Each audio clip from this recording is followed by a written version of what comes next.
Earl had been a janitor at Fairview Middle School for over 20 years. He didn't talk much, kept his head down, knew which toilets always backed up and which vending machines ate dollar bills. Students didn't notice him, teachers barely nodded, but he noticed everything, especially the kids who tried not to be seen.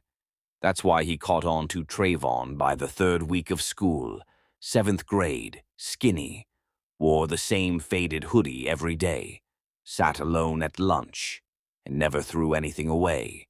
Instead, he waited until most of the cafeteria had cleared out, then made his move. Earl watched him do it 4 days in a row. Approach the trash cans, look both ways, reach into the black bag meant for discarded lunch trays, and pull out half-eaten sandwiches, crushed granola bars, unfinished fruit cups, always quick, always quiet. He'd tuck them into his backpack and vanish before anyone noticed. At first, Earl thought he was just another hungry kid, but something about it gnawed at him. So on Friday, after Trayvon left, Earl didn't just watch. He followed. From a distance, of course, through the fence, past the gas station, across 2 intersections where cars didn't stop for crosswalks. Trayvon never looked back. He walked fast, focused, determined. He cut through an alley, hopped a fence, and finally reached a patch of dirt where 4 broken-down trailers sat in silence.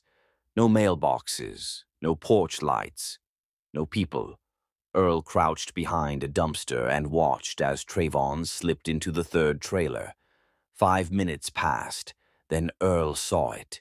A flicker of movement in the window. 2 tiny heads. Children, no older than 4 or 5. They jumped up when Trayvon came in.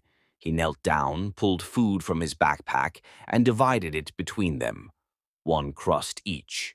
A spoonful of applesauce. A juice box, carefully opened and passed between them. Earl didn't move. His knees ached, his hands trembled. But his heart shattered, because now he understood. Back at school, he asked the lunch lady, Miss Carla, a quiet question. "You ever see Trayvon go through the line?" She frowned. "No, come to think of it. He's not on the free meal list either." "Why not?" "Paperwork never got processed," I asked the counselor, but she shrugged. "He slipped through the cracks, like so many do."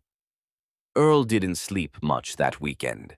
Sunday night, he packed an extra lunch bag, 2 sandwiches, 2 apples, some crackers, and left it accidentally on top of the trash bin near the cafeteria. He didn't watch this time, but when he came back 5 minutes later, it was gone. Monday morning, Trayvon walked into school with the same hoodie. But something about his eyes had changed, less hollow. Earl didn't say anything, didn't have to. He just nodded. And for the first time, Trayvon nodded back. The next few weeks followed the same pattern. Earl left a bag. Trayvon picked it up. Never spoke, never asked for more. But he came to school every day, on time, quiet, present. And then one Thursday morning, everything broke. The principal's voice crackled over the intercom. "Will Trayvon Carter please report to the front office?" 30 minutes later, 2 uniformed officers walked him down the hallway. He didn't cry, didn't fight, just kept his eyes down. Earl rushed to the office, found chaos. Someone had reported him, said he was stealing food, that he'd broken into the teacher's lounge, that his mother had abandoned them and no one knew where the father was. They were preparing to call Child Protective Services. Earl stood still, then spoke 1 sentence.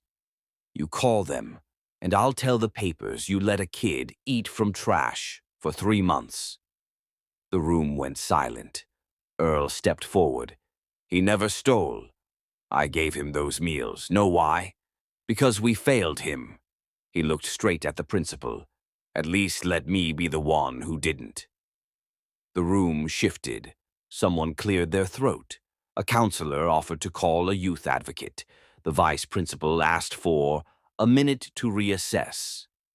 An hour later, Trevon was sitting in the nurse's office with 2 juice boxes and a permission slip for temporary guardianship under Earl's name.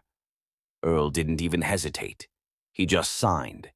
That night, he drove Trevon and his brothers to his tiny 2-bedroom apartment, pulled out the inflatable mattress, warmed up soup, and when he turned around, Trevon whispered, "Why?" Earl said nothing for a while. Then quietly, "Because somebody should have helped me when I was your age, and now I get to be the somebody." 6 months later, the school cafeteria installed a new rule. No child eats alone, no food is wasted, and no one needs a form to be fed.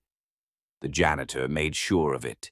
Trevon's grades rose, so did his brother's weights.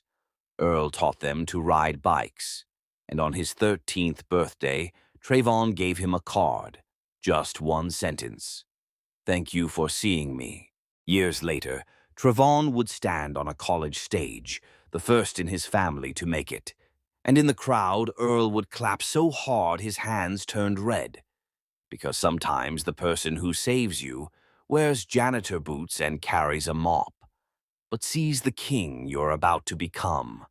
Thank you for watching. If you want to get more that kind of stories, press like and check out our channel.